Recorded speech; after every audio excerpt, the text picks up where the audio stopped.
But what I'm going to do today is to actually introduce the subject itself.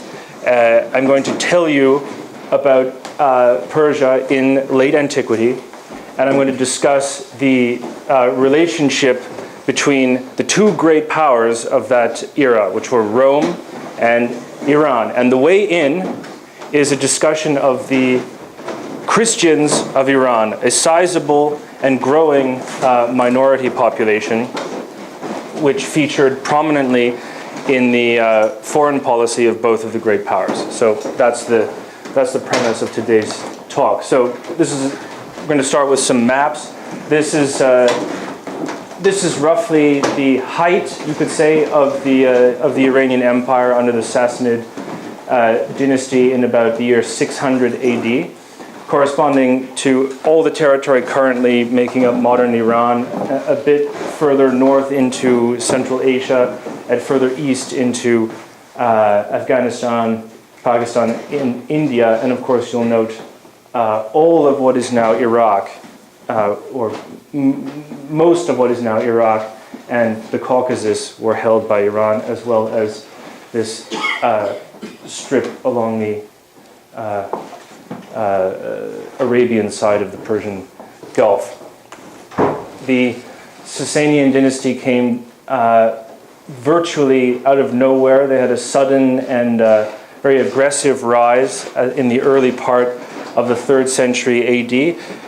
Has anyone heard of the so-called crisis of the 3rd century in Roman history? Is everyone familiar with that topic? So this is really the worst possible time from the Roman perspective to have a rival power come out of nowhere and begin threatening them. The first king of the Sasanian dynasty was a chap by the name of Ardashir. He was a vassal to the king of Parthia. Everyone has heard of Parthia. When Crassus, met a bad end at the Battle of Carrhae, and the Parthians supposedly forced him to drink molten gold. That was them. So they were overthrown by Ardashir. And very suddenly, this new Iranian dynasty begins demanding back the territories once held under the first Persian monarchy founded by Cyrus. So very much a military and an ideological challenge to Rome.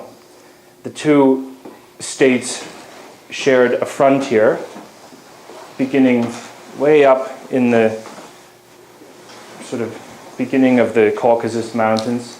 This is the Black Sea there, going right down into northern Arabia. The problem with this frontier is it was very poorly defined, and you had a sort of homogeneous population, roughly the same sorts of people on both sides. They would have spoken the same languages, had roughly the same sorts of beliefs and outlook on life. And many of them probably would not have known which empire they belonged to. However, by the way, so this is modern Iraq. This is Baghdad. It's important to note that the Persian capital is near what is now Baghdad, so that what we now think of as Iraq was once the sort of economic and political heartland of the old Iranian Empire. Now, so as you can imagine, constant fighting between Iran and Rome throughout the 3rd century. And if we can believe our sources, it was mostly because of the territorial claims of Iran. However, in the year 298, something important happened. There was a treaty made after something of an embarrassing defeat of Iran. The Treaty of Nisibis, as it's called, in the year 298,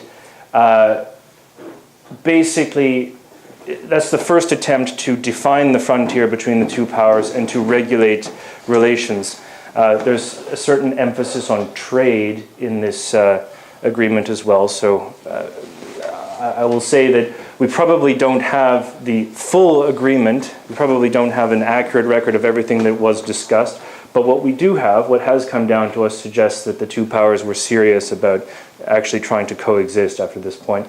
And we have a very interesting statement put into the mouth of a Persian ambassador who after almost 100 years of constant fighting with Rome and demanding territory be returned, he says, "It is obvious to all mankind that the Roman and Persian realms are as it were two lamps, and like eyes, one must be adorned by the radiance of the other, and they must not strive for one another's destruction," and so forth. Meaning that Persia acknowledges Rome as an equal. I think it's likely that that's a genuine statement. And for those who are interested, it was pronounced to the envoys of the Emperor Diocletian. Now, there was one very important consequence of this treaty, which is that it allowed the spread northward within Roman territory of Syriac Christianity, which took root very quickly in Armenia and the Caucasus. And the simplest explanation for this is that all of the main roads were now northward from Mesopotamia were controlled by Rome, because the territorial arrangements after the treaty were greatly to Rome's advantage. So, does anyone know what happened after this? Anyone have an idea? Anyone familiar with Armenian history?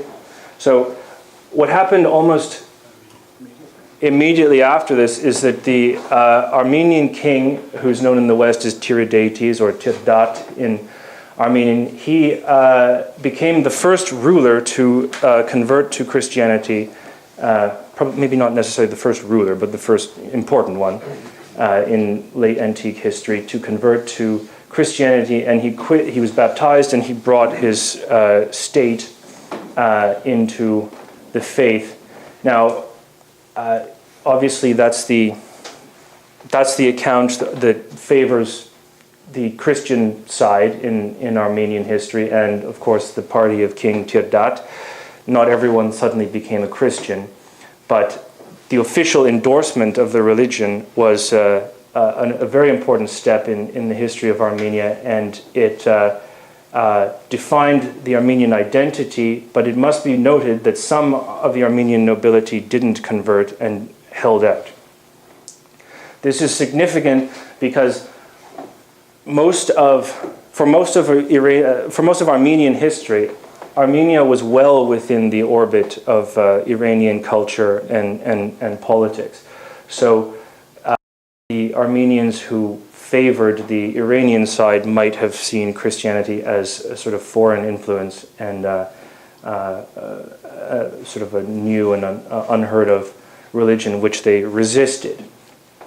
Now, of course, everyone knows that everyone thinks of Constantine as being the first Christian emperor. But the Armenian conversion happened first. The political consideration there was that Armenia, being a small state caught between two large powers, looked for some way of differentiating itself from the two. So the Christian religion seemed like the ticket at the time. However, when Constantine became a Christian, and then the Roman state became increasingly more Christian, Iranian authorities would have looked at Armenia and thought of it as sort of being drawn further and further into the Roman orbit, and that would have been seen as an increasing threat to Iranian influence, not only in Armenia but also in the rest of the Caucasus, which was a sensitive region. Now, of course, there were other causes for warfare, but that was one of them. Throughout the 4th century, there was really quite savage fighting between the two powers. The memorable death of Julian the Apostate outside the walls of the Persian capital Ctesiphon occurred in this conflict. But I'll just to elaborate on this a little bit, Constantine was apparently, right before he died, he was planning on being baptized, apparently, whilst on a military campaign. And that campaign was supposed to be the final conquest and humiliation of Persia. And of course, he died before it happened, but apparently the plan was that he was going to go and beat up the Persians and then be baptized in the River Jordan and so forth. But that's unfortunately not the way it worked out for him. His successor, Constantius and then Julian, inherited the war. And eventually Iran won, and they succeeded in reversing the Treaty of Nisibis and making significant territorial gains under this chap here, Shapur II. Now, by the way, it's hard to make out because the relief is sort of mutilated. But this is probably Julian the Apostate being stepped on by the Persian king, and that's probably the prophet Zoroaster or maybe Ahura Mazda. Hard to say, really. But anyway, the last known picture of Julian the Apostate there. Now, during the war, there was quite a savage persecution. Now, the later accounts that are not contemporaneous with this greatly exaggerate the nature and the sort of gory details of the persecution. But there was a persecution, and this is confirmed by a letter by the Syrian churchman Afrahat, and he talks about the destruction of churches and slaughter of martyrs and so forth. And this can be understood as part of the Iranian war effort against the Roman Empire, because ostensibly, I guess you could say the Iranian state viewed Iranian Christians as a sort of fifth column. One thing we can observe about it is that they were probably quite numerous, and they were also probably at very high social levels, which gives you an idea of the spread of and penetration of the Christian religion at the time. Now, during this war in the 4th century, there was a long period in which all hostilities stopped, and the Persian king retreated from the Roman front and had to deal with a very severe problem in the east. And I think this slide gives away what the problem was. Everyone's heard of Attila the Hun. His ancestors had already been a menace deep into Central Asia and as far as the Chinese were concerned, long before this. Right at the beginning of the 4th century, there was a genocide in China in which all the Huns were to be exterminated. They fled and suddenly appear on the eastern flank of the Iranian Empire and begin moving westward, and eventually they reach the Ukrainian steppe and push out the Goths. And the result of that was the Battle of Adrianople, which some may have heard of, in which the entire Eastern Roman army was destroyed, and the Emperor Valens himself perished. So that's just to give you an idea. And of course then Attila himself does a great deal of damage. But just to give you an idea of the, I guess, the threat that these people posed, they appeared in Iran first and had to be sort of dealt with there.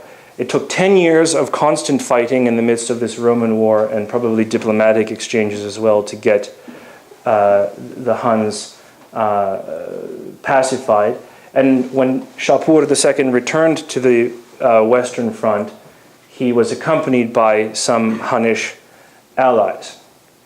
However, that was not the end of the problem. The Huns continued to bestride the two great powers in the north, and they didn't really cease to be a problem until the middle of the 6th century. Now, why am I telling you this? First of all, this is the Great Wall here. It was built to keep out the Huns long before they came to Iran. This is another example of a wall here in northern Britain. That's Hadrian's Wall. There's a map here. You can see sort of former Soviet Central Asia here. This would have been sort of, Hunnish territory as well, and they would have been moving sort of west. You can see Ukraine up there. This is the Caucasus, where they eventually set up shop as well. So they're basically sort of, the pressure coming down on northeastern Iran would have been quite keenly felt. This is closer up on the Caucasus, a very sensitive spot. Sensitive because if the Huns were sort of, up there beyond the mountains, if they ever came down, they would very easily do equal damage to both great powers. So there were two important consequences of this. First of all, the Iranian state began to fortify itself immensely on a scale with Imperial China and vastly surpassing any kind of linear barriers put up by Rome. This is the Caucasus here, and the Caspian over here. You have a series of enormous walls and fortifications that were put up beginning in the early 5th century. This is a reconstruction of one of them. This is I believe it's meant to be the harbor at Dadaband, which is here. You can still see ruins of it. This is an example of one of them here. Starting off in the sort of coastal area, these walls would go very far into the mountains, and you have enormous watchtowers and things like that. That may give you some idea of the scale of the threat. But of course, there was also a wall on the other side of the Caspian. The Persian Empire built the largest wall in Western Eurasia. This is some sort of satellite map, I think, and this traces the course of the wall. It actually begins in the water and goes into the mountain range there. You can see, maybe hard to make out, but you can see the sort of indentation going along this would have been a wall, several, maybe at least 30 foot high. Large sort of barracks here for holding cavalry and so forth. This is much of what's left of it. So from this you can gauge the scale of the threat. But the other consequence was that suddenly the Iranian state decided that it would tolerate Christianity. And it would sort of make peace at almost any cost with their Roman antagonist in the West. And this necessitated a considerable ideological change. In the olden days, the first Sasanian kings called themselves Shahanshah Iran ud An Iran, meaning the king of kings of Iran and non-Iran. Basically, everywhere. So they could no longer really maintain that pretense as long as they had to acknowledge an equal in the West. And, it became abundantly clear that neither power could really beat the other. And when it was essential to cooperate to defend a sort of, what would you say, a mutual weakness on a sort of ill-defined frontier with the Caucasus up at the top and the Huns above that, the Roman religion came to be respected and tolerated. The Persian king at the time, his name was Yazdgerd I, he summoned a church council just as Constantine had done, and as later emperors would do, in the year 410. Now, I think this is significant. Does anyone know what happened in the year 410? This was Alaric's sack of Rome, when it looked like the Roman world would probably collapse. Obviously, the East survived, but I'm sure they were perturbed in Constantinople as well. So you have a king sitting down with his churchmen, determining what the indigenous Iranian church is going to look like. And we actually still have the acts of this particular synod, and it's full of all sorts of fascinating things. The Persian king is declaring that he no longer has a problem with Christianity, and in order to get at the question why, he quotes the Proverbs. He says, "The king's heart is as a stream of water in the hands of the Lord. who can direct it whithersoever he will, which would have appealed to his Christian subjects. But we have even more alarming rhetoric. The Persian king says, we tolerate Christianity because East and West are one dominion under my monarchy. As if, there's no longer any significance or purpose to the Roman emperor and the established church there. And, relations improved. They were not always perfect, but when they got rocky, the king dispatched to Constantinople his ambassador, who also happened to be a Christian. He was also a doctor, incidentally, in order to assure the tranquility and reconciliation of the two empires which constitute the mighty supports of the world. Right? So we're now very, very far away from the idea that the Persian king, is entitled to rule, everywhere, and no longer any of this rhetoric about, give me back my ancestors' territory. This is a statement of, full and complete equality, which, when you think about it, in the context of this this imposing threat of the Huns, he's basically saying that it's up to us to, uphold the sort of civilized and sedentary order in the face of this onslaught. So some interesting things happened after this.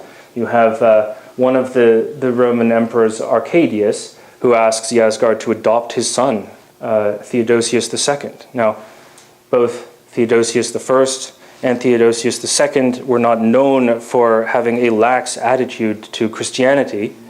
So, this must have been a particularly significant gesture. Now, of course, we have two historians who disagree about it. Procopius says that it happened, and then Agathias says only Procopius says that it happened. So, but even if it had been mooted or discussed, I think that's still a considerable historical fact. This, by the way, is apparently what Arcadius looked like, and that's Theodosius II, when he was much older. And then the rumor, of course, grew up that Yasgard was so sympathetic to Christianity that he wanted to become one. Unfortunately, he died before he could. This is according to the church historian Socrates. Okay, so considerable change over the course of the roughly 3 centuries that the new Sasanian dynasty had been around. And the impetus, if you walk away from this with only one notion today, the impetus for the tolerance of Christianity was the appearance of a threat that was so great that both sedentary powers would have suffered from it. And of course, Christians were already numerous in Iran. Now, it wasn't all smooth sailing after that, because after the death of Yasgard, toward the end of Yasgard's reign, a group of enthusiasts destroyed a fire temple, and certain elements within the Iranian state wanted to crack down to punish them. And it was relatively well resolved, but unfortunately this was the beginning of a renewal of persecution under the successors to Yasgard I. And if we can trust our sources, it was quite a savage persecution. It's actually, the persecution is mentioned without very much detail in St. Augustine's On the City of God. And he infers that because the persecution is so bad in Iran that Christendom is going to have to endure pain and suffering basically forever. An obscure writer called Cyril of Scythopolis describes a sort of campaign of terror whereby the Zoroastrian priesthood wanted to round up and kill all the Christians of Iran. But the substance of the persecution, which I think was the most fearsome, was that the bones of martyrs and the buried faithful were exhumed and sort of taken out of the ground and pulled out of churches. Now, does anyone want to hazard a guess why this was done? It's a sacrilege for Zoroastrians to bury a corpse. Exactly. So it was to basically reassert that this was meant to be a Zoroastrian empire and a Zoroastrian monarchy. They took a very dim view, apparently, of the cult of relics, and burial itself was a serious bone of contention between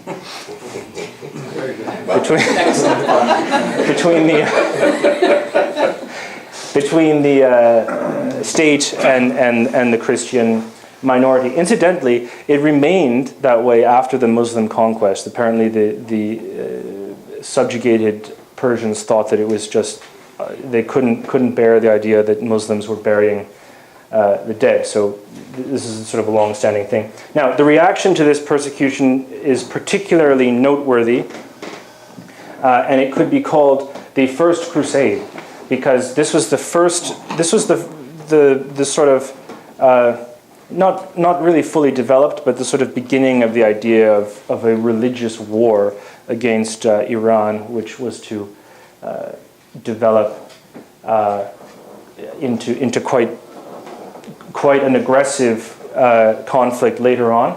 But you have the emperor's sister Pulcheria issuing these sort of propagandizing coins with the angel and carrying the cross, and apparently a large cross was put up at Golgotha in sympathy with the Christians of Iran, and apparently the soldiers' cloaks were emblazoned with crosses on them, as happened, in subsequent events, which are actually called crusades.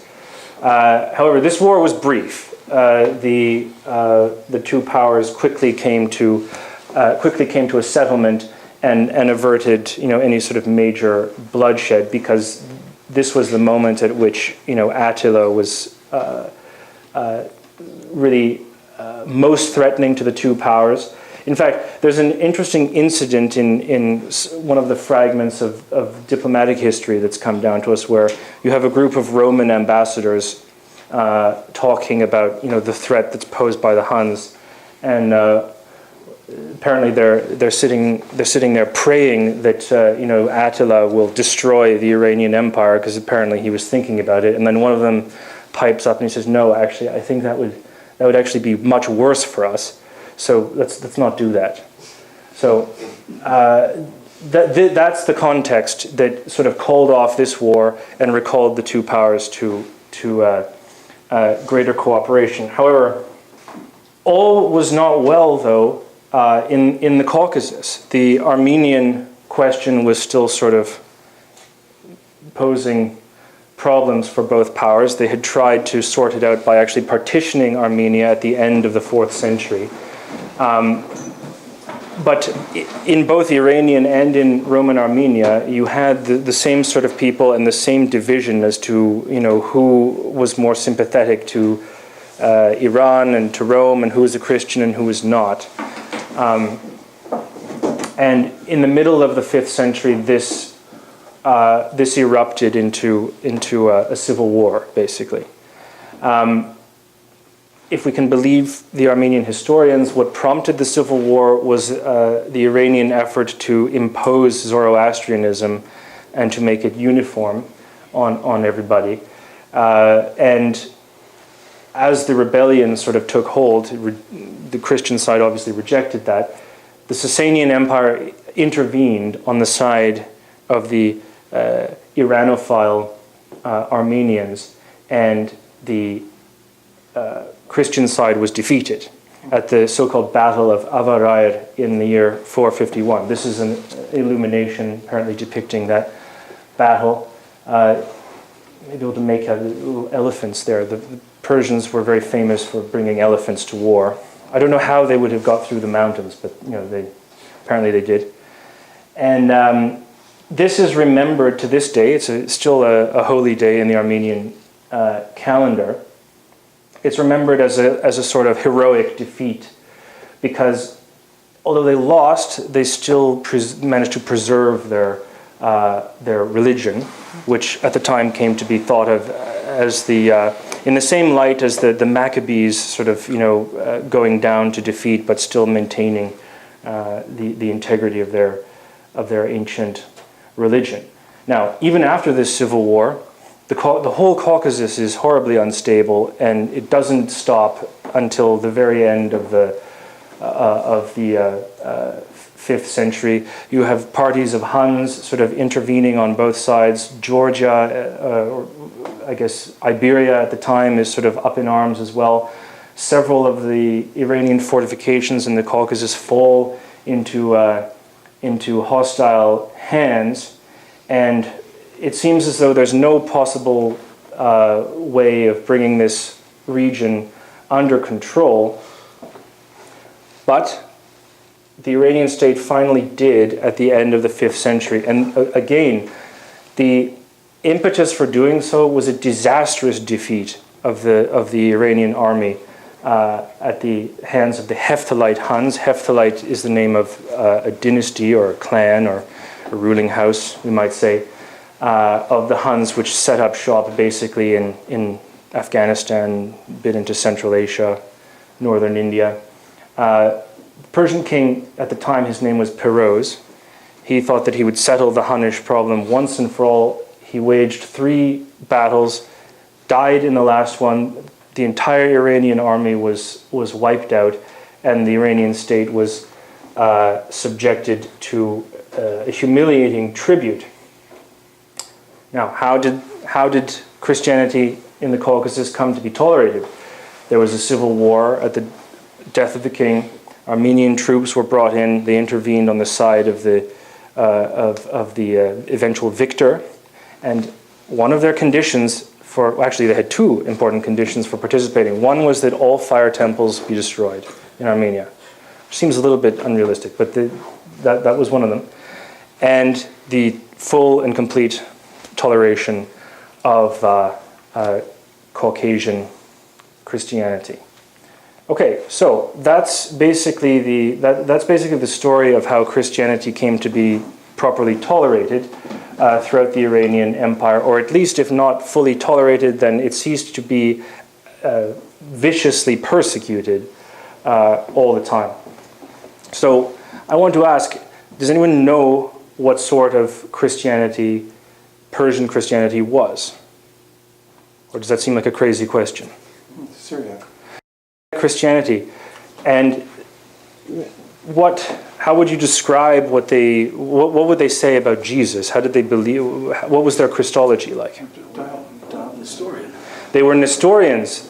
So Nestorius was a former patriarch of Constantinople who just couldn't bring himself to say that God had been a baby and that Mary had given birth to God. He felt that some distinction needed to be made, and of course he was completely wrong, but he felt that some distinction needed to be made between the divine and the divine Christ and the human Jesus. Okay, so why was that the nature of Persian Christianity? I'm sure we could think of many reasons, but there was a political reason. Because, I mean, this may be somewhat fanciful and sort of trumped up, but we have the historian Bar Hebraeus,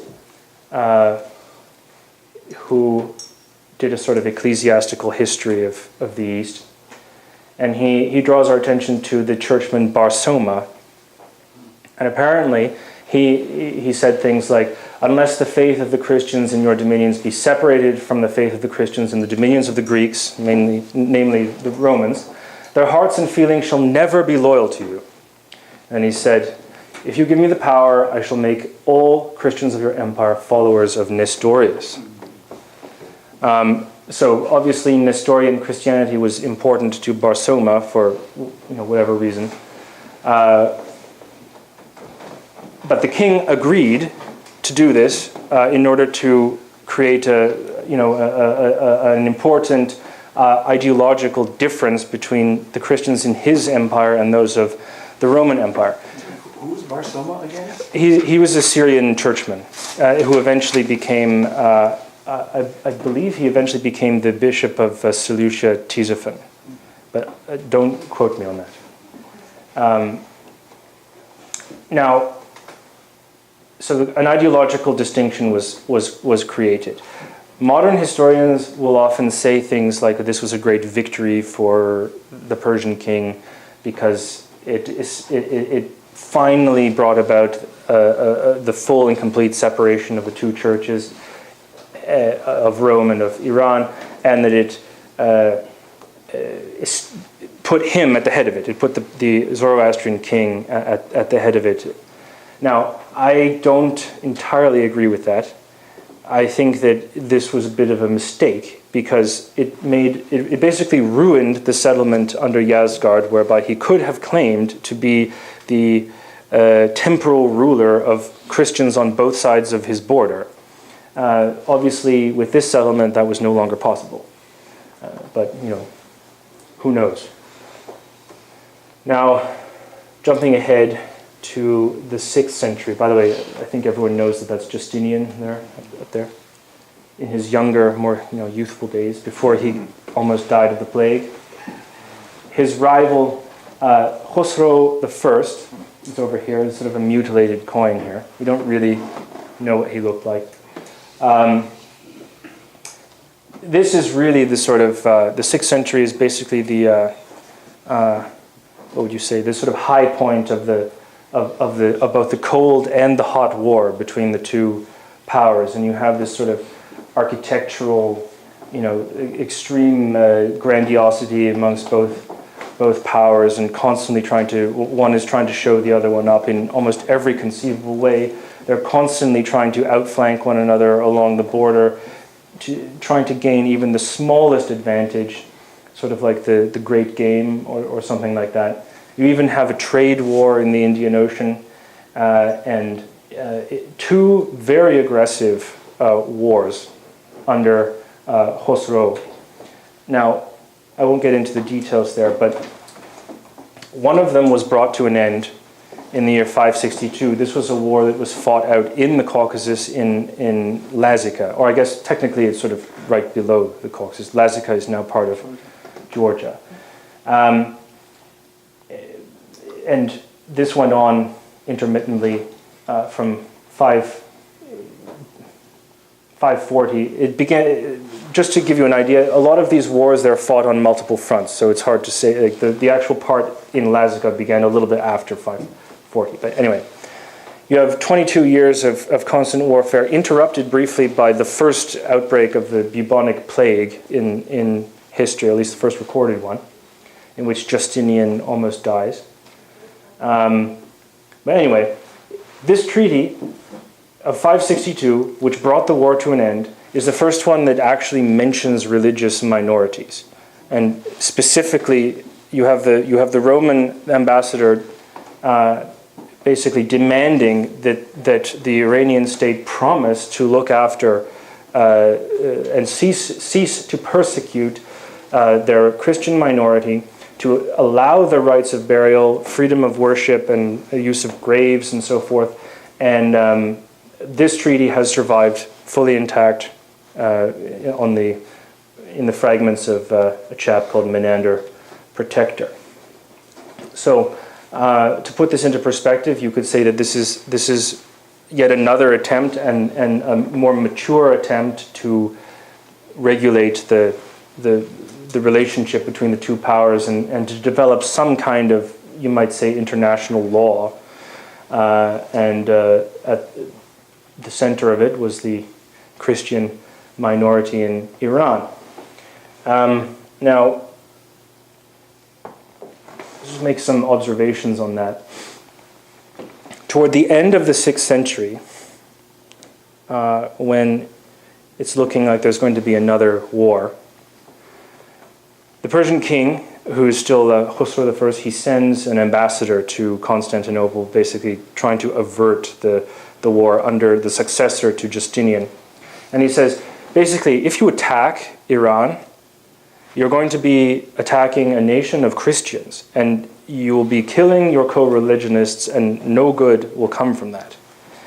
And apparently the Roman emperor thought that that was just preposterous and sent him off.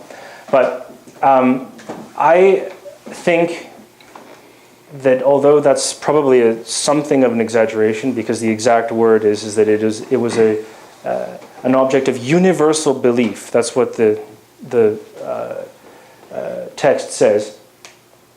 I think that it's possible to imagine much less of a Zoroastrian monarchy and more of a Christian one.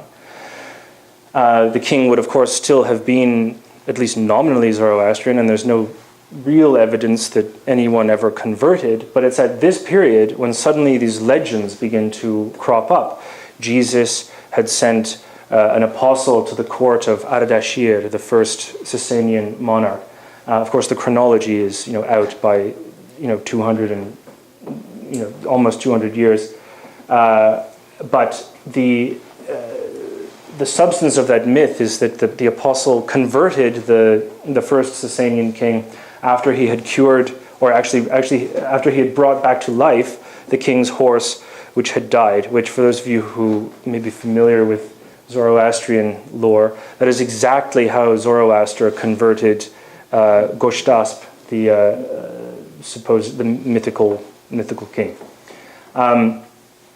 You have stories of visions of Christ appearing to Sasanian kings when they're on the verge of besieging, a Christian city in the east, and the idea is, the people of the city had been bad, and that they deserved the chastisement of the Persian king. And there's even an anecdote in I forget what the source is. Joshua the Stylite, a Syrian writer, he records that the king Kavad asked to be taken on a tour of a large church.